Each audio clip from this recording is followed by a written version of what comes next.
आपके ही राज्य उत्तर प्रदेश के अंदर सबसे ज्यादा दलितों के ऊपर, एससीज के ऊपर अत्याचारों की, एट्रोसिटीज की घटनाएं बढ़ी है। ये मैं नहीं कह रहा हूं, नेशनल क्राइम रिकॉर्ड्स ब्यूरो बता रहा है। जिस शेड्यूल ट्राइब्स के अंदर और ज्यादा कम्युनिटीज को आप ऐड कर रहे हैं, उनके खिलाफ कैसे अत्याचार की घटनाएं बढ़ रही है, ये नेशनल क्राइम रिकॉर्ड्स ब्यूरो दोबारा आपको बताता है।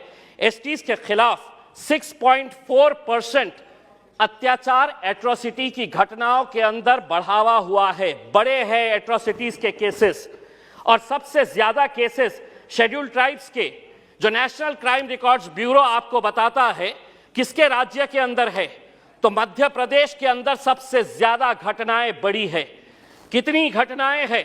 पूरे देश के अगर हम शेड्यूल ट्राइब्स की अगर हम बात करते हैं तो महज मध्य प्रदेश के अंदर 29.8% घटनाएं, एट्रोसिटीज अगेंस्ट शेड्यूल ट्राइब्स, ये मध्य प्रदेश के अंदर है। दूसरे नंबर के ऊपर आता है राजस्थान, जिसके अंदर 24% शेड्यूल ट्राइब्स के खिलाफ घटनाएं बढ़ी है।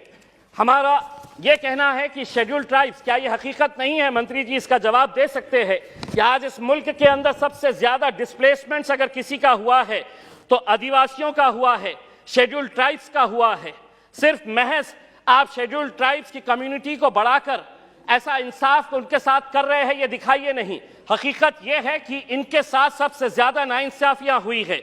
यूडीआईएससी की रिपोर्ट 2021-22 के तहत एससीज और एसटीज और मुसलमानों के बारे में बताती है कि एससीज का टोटल एनरोलमेंट जो प्राइमरी से हायर सेकेंडरी तक जाता है वो 9.73%, मुसलमानों का एनरोलमेंट होता है 14%, लेकिन एनएसएसओ की रिपोर्ट के हिसाब से 12.8% ड्रॉप आउट जो है, वो टोटल एनरोलमेंट अगर जो होता है उसका 12.8% ड्रॉप आउट हो जाता है, जिसमें से 18.2% प्राइमरी लेवल के ऊपर ड्रॉप आउट हो जाते हैं एससीज के, जिसमें से 17.2% मिडिल लेवल के ऊपर के जितने भी है 17.2% ये मिडिल लेवल के ऊपर ड्रॉप आउट हो जाते हैं। और उसमें मुसलमानों का ड्रॉप आउट परसेंटेज कितना है? तो 15.7% है। अध्यक्ष महोदय, मैं अभी हमारे राष्ट्रवादी कांग्रेस के हमारे सहयोगी अभी भाषण दे रहे थे और उन्होंने मराठी के अंदर बड़ा जोर देकर यह कहा है कि धनगरों को मिलना चाहिए, मराठा समाज को मिलना चाहिए। इतने साल सत्ता में यही कांग्रेस वाले बैठे थे, यही राष्ट्रवादी वाले में बैठे हुए थे।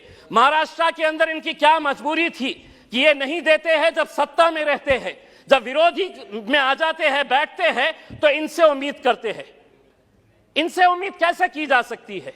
अब ये भारतीय जनता पार्टी के ऊपर निर्भर है कि आपको दिखाना पड़ेगा कि हम इनके जैसा दोगलापन नहीं करते हैं। अगर हम सबके विकास के बारे में बात करते हैं तो यकीनन हम सबको इंसाफ देने की बात करते हैं। हम दोहरा रंग नहीं है कि सत्ता में जब रहते हैं तो अलग और सत्ता में और सत्ता के बाहर जब आते हैं तो अलग। मैं भी ये मांग करता हूं कि महाराष्ट्र के अंदर धनगर समाज को मिलना चाहिए। मराठा समाज के अंदर ऐसे बहुत सारे लोग हैं जिन्हें रिजर्वेशन मिलना चाहिए। मैं मंत्री जी आपसे पूछना चाहता हूं, जो फैसले हम नहीं कर सकते हैं, कहीं ना कहीं रुकावट आती है, कहीं ना कहीं कुछ विवाद होता है तो हम अदालतों में जाते हैं।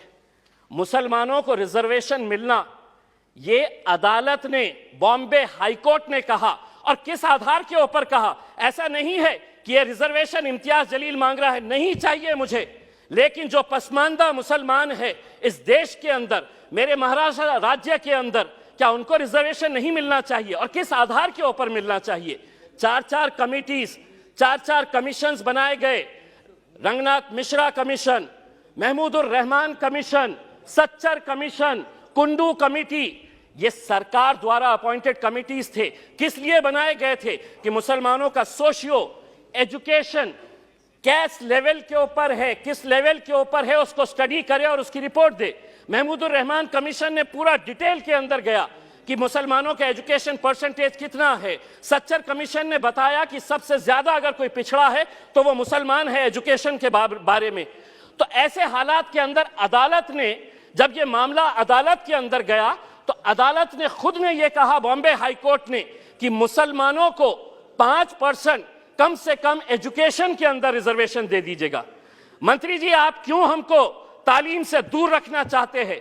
क्यों चाहते हैं कि मुसलमान ने पढ़ना नहीं चाहिए? हमारी भी ख्वाहिश है कि हमारे भी बच्चे IAS, IPS, UPSC पास करें, लेकिन अगर यही नीति अपनाते रहेंगे कि कल मंत्री जी ने एक मिनट कल मंत्री जी ने कहा आपने प्री मैट्रिक स्कॉलरशिप, कोई हजारों की स्कॉलरशिप नहीं दी जाती है मुसलमान बच्चों को, 1000 रुपये की स्कॉलरशिप, 1000 रुपये वो गरीब बच्चे को जब मिलते हैं तो वो तालीम हासिल करता है। और आप कह रहे हैं कि नहीं, ये इसके ऊपर डबल से कोई दूसरी स्कीम चल रही है तो हम इसका फायदा नहीं दे सकते हैं। इतने सालों से अगर दी जा रही थी, अब क्यों रोके हैं? हम आपसे अनुरोध करेंगे कि विशेषतर महाराष्ट्र के बारे में आप मराठाओं को भी दीजिए, धनगर को भी दीजिए, लेकिन मुसलमानों का हक ज्यादा इसलिए बनता है कि कहीं ना कहीं अदालत ने इनके बारे में कहा है कि इनको रिजर्वेशन मिलना चाहिए। धन्यवाद। चैनल को लाइक, शेयर एंड सब्सक्राइब करें और बेल आइकन दबाना ना भूलें।